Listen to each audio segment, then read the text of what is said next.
Hello students, welcome in 11th class physics. Students, you know in previous classes we have completed differentiation and integration chapters for the basic purpose. Okay, now we will start our syllabus one by one step. Or today we will introduce the definition of physics. Then we will discuss with the types of physics. One is classical physics, second is the quantum physics, and also we will discuss with the branch of the classical physics. And last one we will discuss with the physics in relation with the other sciences. Okay, now students, as you know the word physics, जो word physics है students, you know this word physics comes from the Greek word physis. Okay, तो जो Greek word है, ठीक है, वहाँ से लिया गया है. और ग्रीक वर्ड जो ग्रीक वर्ड कौन सा भाई, ग्रीक वर्ड कौन सा, फ्यूसिस.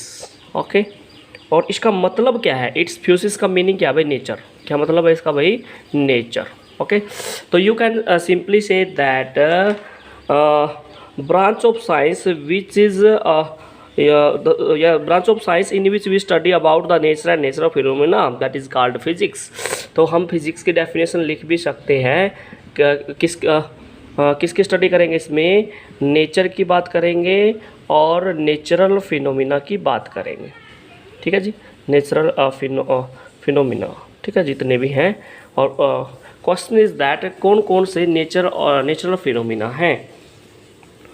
तो आप कह सकते हो जैसे हम मैनी फिनोमिना है हमारे सराउंडिंग में, जैसे formation of day and night, formation of day and night, ये कौन सा फिनोमिना भाई, नेचुरल फिनोमिना है.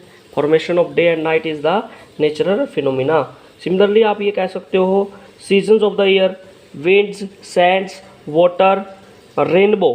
रेनबो फॉर्मेशन है, जैसे भाई रेनबो कैसे बनती है, ठीक है, this is also natural phenomena. This is also natural phenomena. Energy coming from the sun, this is the natural phenomena. ठीक है जी. तो it is expected that all the event in nature take place according to some basic law. कुछ law भी होते हैं भाई, जो भी नेचर में जो फिनोमिना होते हैं कुछ लॉ को ओबे करते हैं, यू नो. तो उनको उसमें यूज भी करेंगे लॉ को. जनरली अगर देखा जाए फिजिक्स को, आप फिजिक्स की भी फर्दर ब्रांचेज हैं, लेकिन मेनली हमारे पास दो फिजिक्स हैं. वन इज, अगर हम फिजिक्स के पार्ट कर दें तो वन इज क्लासिकल फिजिक्स, जिसको हम देख सकते हैं ऐसे फिनोमिना जो नेक्ड आई से देखे जा सकते हैं. और second one is quantum physics. ठीक है, तो बेटा ये हम आगे अपर क्लासेस में पढ़ें क्वांटम फिजिक्स. बेसिकली हमारे पास अप टू 12th क्लास या ग्रेजुएशन तक हम क्लासिकल फिजिक्स पे ही बेस्ड हैं. और क्लासिकल फिजिक्स है क्या, क्लासिकल फिजिक्स में क्या स्टडी करेंगे उसके बारे में बात की जाएगी. तो ये जो क्लासिकल फिजिक्स है ये मैक्रोस्कोपिक स्केल पे बात करती है, मैक्रोस्कोपिक. और ये किसकी स्टडी करती है, माइक्रोस्कोपिक ऑब्जेक्ट की. माइक्रोस्कोपिक ऑब्जेक्ट की स्टडी की जाती है किसके अंदर भाई, क्वांटम फिजिक्स में. और क्लासिकल फिजिक्स में मैक्रोस्कोपिक ऑब्जेक्ट की स्टडी की जाती है, यानी कि study of those object which can be seen by naked eye. ऐसे ऑब्जेक्ट जिनको हम नेक्ड आई से देख सकते हैं, उनकी जब स्टडी की जाती है तो वो किस फिजिक्स में चला जाता है, क्लासिकल फिजिक्स में आ जाता है. और वो सभी ऑब्जेक्ट जिसको हम देख नहीं पा रहे नेक्ड आई से, और जब उनकी स्टडी करेंगे तो वो किस फिजिक्स में चला जाएगा, क्वांटम फिजिक्स में चला जाएगा. जैसे मैं अगर आपको बेटा एग्जांपल दूं, जैसे मैं कहता हूं कि ये bus is moving on a road, तो this we can see the bus by naked eye, and when we study about its parameter या इट्स मोशन, तो this will come under the classical physics. But if I say an atom is rotating, या you can see that an electron in an atom is rotating about the nucleus या around the nucleus, तो in this case we are not seeing the electron. Okay, तो this study will come under quantum physics. ठीक है, तो बेटा जो electron है its size is very small and which can be seen by special type of microscope या electron microscope. तो बेटा that study will come under the quantum physics. But when we study the objects which can be seen by naked eye, that is called classical physics. जैसे we can see the sun, okay, moon, okay, तो these are all comes under classical physics.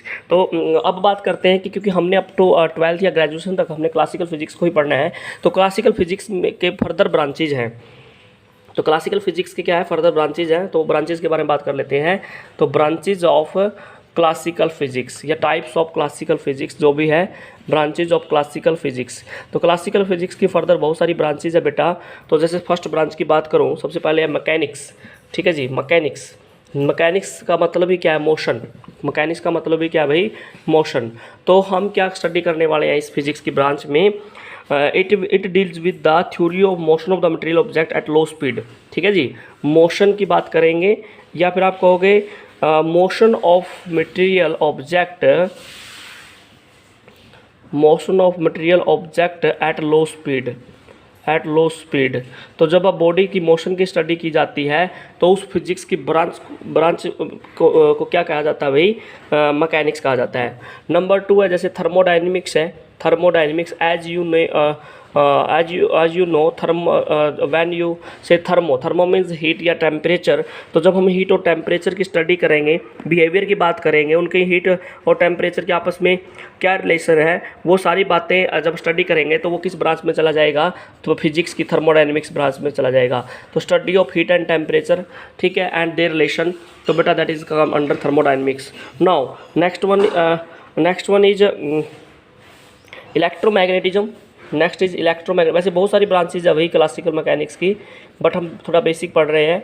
Electromagnetism, तो electromagnetism में किसकी study की जाएगी, it is with the study of electricity. जैसे हमने electricity chapter 10th class में भी पढ़ा है, और इलेक्ट्रिसिटी चैप्टर 10th में पढ़ा है, मैग्नेटिज्म पढ़ा है, इलेक्ट्रिसिटी, मैग्नेटिज्म। ठीक है जी, ये किसकी स्टडी, जब इनकी स्टडी की जाएगी तो ये किस में चला जाएगा, इलेक्ट्रोमैग्नेटिज्म थ्योरी में चला जाएगा। ठीक है जी, तो ये था आपका क्या जिसको हम कह सकते हैं कि ये क्लासिकल फिजिक्स में आते हैं। और जो मॉडर्न फिजिक्स है, जिसको आप क्वांटम फिजिक्स बोल सकते हो, ठीक है, तो वो सारी की सारी पढ़ी जाएगी किसके अंदर, जैसे रिलेटिविटी थ्योरी है। ठीक है जी, ये सारी बातें क्वांटम मैकेनिक्स में हैं, तो मॉडर्न फिजिक्स का पार्ट है।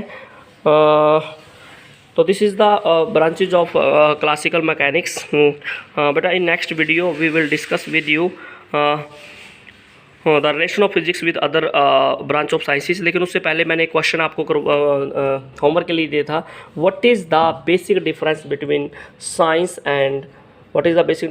Science and technology.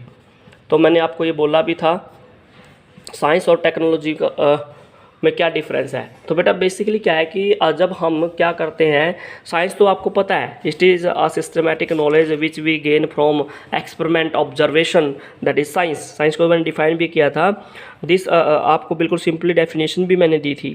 ठीक है ना, साइंस की तो डेफिनेशन सिंपली दे दी थी या मैंने आपको भाई। ठीक है, इट इज़ ऑर्गेनाइज नॉलेज, ठीक है, which we gain from experiment observation, that is science. ठीक है, but what is the basic difference between science and technology. तो बेटा जब हम क्या करते हैं, जो भी साइंस के अंदर जो लॉज पढ़ते हैं, जो भी साइंस के कंसेप्ट पढ़ते हैं, जो भी हम साइंस की थ्योरी पढ़ते हैं, उस साइंस के कंसेप्ट को, थ्योरी को जब हम अप्लाई करते हैं for the daily life purpose या प्रैक्टिकल लाइफ पर्पज़, तो बेटा वो क्या बन जाती है, टेक्नोलॉजी बन जाती है। ठीक है, ये बात आपने समझ लेना है। जैसे मैं अगर आपको कोई सिंपल एग्जाम्पल दूँ, जैसे आपको सिंपल पता है कि भाई रोटेशन मैकेनिक्स में भाई कितना टॉर्क लगता है, कितना उस पर एंगुलर मोमेंटम है, ये सारी बातें आपको किस में पढ़ी जाती है, साइंस में पढ़ी जाती हैं। लेकिन जब इस कंसेप्ट को आप टेक्नोलॉजी में लगाते हो, जैसे फैन रोटेट कर रहा है तो फैन के अंदर एंगुलर मोमेंटम, रोटेशन मोशन कितनी होगी, कितना एंगल पे, तो ये सारी बातें क्या है भाई, टेक्नोलॉजी बन जाती है। जैसे आपने एयरप्लेन है, एयरप्लेन में या जो भी है, तो जैसे आप बर्नौलीज थ्योरम पढ़ोगे +1 क्लास में, ठीक है, प्रेशर का कंसेप्ट है, तो ये सारे कंसेप्ट साइंस में पढ़ते हो, उस कंसेप्ट को अप्लाई कहाँ पे करते हो, टेक्नोलॉजी में। जैसे एरोप्लेन है, तो एरोप्लेन में प्रेशर डिफरेंस क्रिएट होता है। वैक्यूम क्लीनर का कंसेप्ट, वैक्यूम क्लीनर आपने डिजाइन किया साइंस के कंसेप्ट से, तो बेटा जब साइंस के कंसेप्ट, थ्योरी, लॉज को जब आप अप्लाई करके, ठीक है, कुछ बनाते हो, तो वो क्या बन जाती है, टेक्नोलॉजी बन जाती है बेटा। ठीक है, तो this is the basic difference between science and technology. तो स्टूडेंट्स आज के लिए इतना ही, थैंक यू बेटा। Subscribe my YouTube channel, thank you.